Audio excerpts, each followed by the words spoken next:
So I'm going to introduce you to basically what our UI metaphor is all about. And essentially what it is that we start out with a dashboard concept. And what that really means is that I indicated to you that we want to configure a lot of things to effectively be the result of how we've interpreted that the organization is going to be defined. And what that would mean is that, we might go out here and determine by setting up users, what groups or roles they're going to participate in, what they're going to do within these functional areas. And these functional areas are all things that we define along the way. And that associates directly with the dashboard. So if you're a case manager and you log in, you're going to land and see a case manager dashboard. And this dashboard is not static. This is something that's created specifically within your organization and tailored to do the things that case managers in your organization would do as compared to case managers in some other similar organization might do. So you're not locked into any look and feel. Okay, but the idea is that we put at your fingertips the things that are going to be most important for that particular role to deal with at that time. Okay, so a general administrator might have higher level metrics to look at on their dashboard.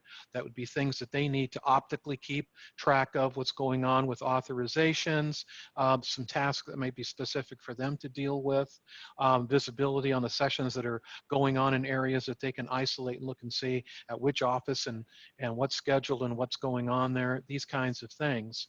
And then, all the way down into RCM cycles where we can look at what's going on with billing and collections. And all of these things are designed to serve the individual users and groups that are participating in these functional areas.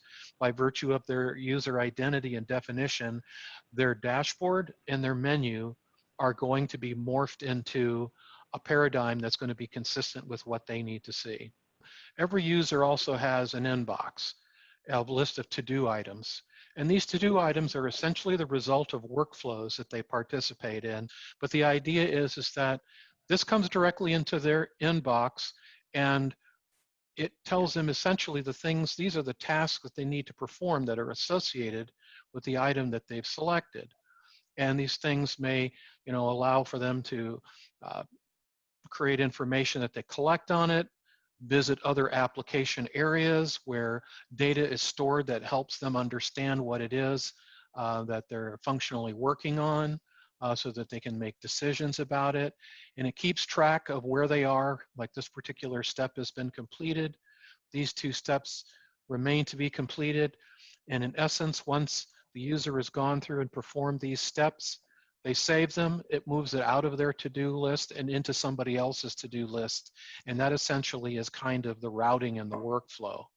But I'll just give you some other familiarity of things so that you get a sense. We basically like to go through and configure all of the things that are necessary to perform functions to the highest degree possible. So if I'm setting up payers, all the variety of things that are associated with the payer, we're setting up here billing info, any multiple addresses that we might be routing things to, or in instances where they potentially could have a third-party administrator that we need to route it to. We have the capacity to do that, these kinds of things, as well as service schedules, which basically creates the relationship between the payer and the service in terms of contracted rates, and starts the engagement and the creation of various business rules.